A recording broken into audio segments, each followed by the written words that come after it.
Selamat pagi Bapak Ibu Saudara terkasih dalam Tuhan Yesus Kristus.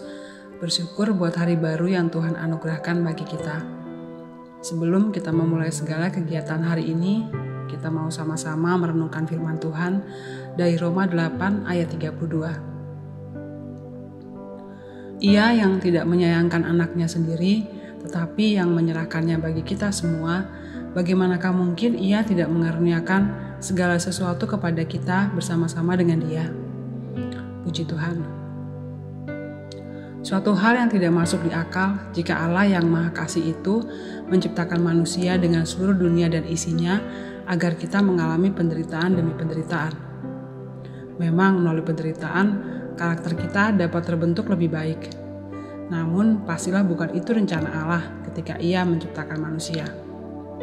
Puji Tuhan, Alkitab memberikan kita suatu jawaban sebagai awal untuk mengerti rencana Allah yang sebenarnya. Yeremia 29 ayat 11 berkata, "Sebab aku ini mengetahui rancangan-rancangan apa yang ada padaku mengenai kamu. Demikianlah firman Tuhan, yaitu rancangan damai sejahtera dan bukan rancangan kecelakaan untuk memberikan kepadamu hari depan yang penuh harapan." Lalu mengapa semua menjadi berantakan? Masalah dan penderitaan silih berganti datang dalam kehidupan manusia.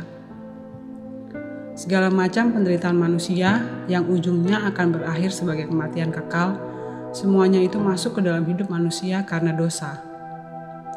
Sebab itu, sama seperti dosa telah masuk ke dalam dunia oleh satu orang dan oleh dosa itu juga maut, demikianlah maut itu telah menjalar kepada semua orang, karena semua orang telah berbuat dosa. Roma 5 ayat 12. Tetapi Allah yang menciptakan langit, bumi dan manusia telah berjanji untuk memulihkan keadaan manusia. Allah berjanji kepada Abraham sebagai bapa orang beriman, yaitu orang-orang yang percaya kepada Allah. Janji Allah kepada Abraham, "Aku bersumpah demi diriku sendiri, demikianlah firman Tuhan. Karena engkau telah berbuat demikian, dan engkau tidak segan-segan untuk menyerahkan anakmu yang tunggal kepadaku, maka aku akan memberkati engkau berlimpah-limpah dan membuat keturunanmu sangat banyak seperti bintang di langit dan seperti pasir di tepi laut. Dan keturunanmu itu akan menduduki kota-kota musuhnya. Oleh keturunanmu lah semua bangsa di bumi akan mendapat berkat, karena engkau mendengarkan firman-Ku."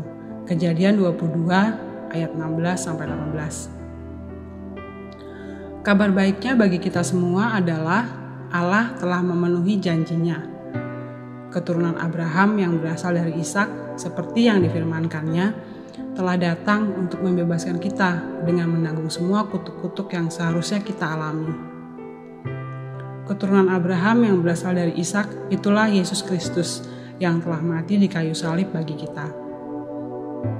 Kristus telah menebus kita dari kutuk hukum Taurat dengan jalan menjadi kutuk karena kita.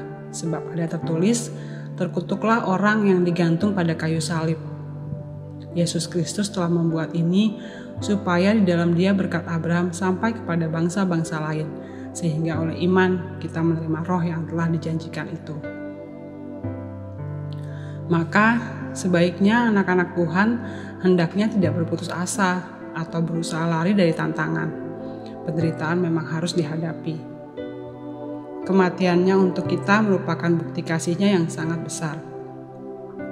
Kasih-Nya yang melindungi kita dari berbagai bentuk kekuatan yang berupaya menguasai dan mengalahkan kita. Kasih-Nya yang begitu besar seharusnya membuat kita merasa aman di dalam Dia. Percayalah kepada Yesus, karena melalui Dia kita akan menerima berkat-berkat Allah. Haleluya, mari kita berdoa.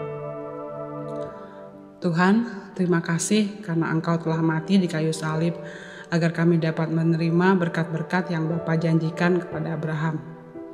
Berikan kami kekuatan di dalam menghadapi segala persoalan hidup ini, karena kami tahu Engkau Bapa yang selalu ada bersama dengan kami di dalam setiap musim kehidupan kami. Dan kami tahu semua rencana-Mu indah bagi kami. Terpujilah Engkau Tuhan. Kami serahkan seluruh kehidupan kami hari ini di dalam tangan-Mu. Bapa, Engkau yang memberkati kami semua. Ampuni segala dosa dan salah kami. Di dalam nama Tuhan Yesus Kristus, Juru Selamat kami yang hidup, kami telah berdoa dan mengucap syukur. Haleluya. Amin. Selamat pagi, Tuhan Yesus memberkati.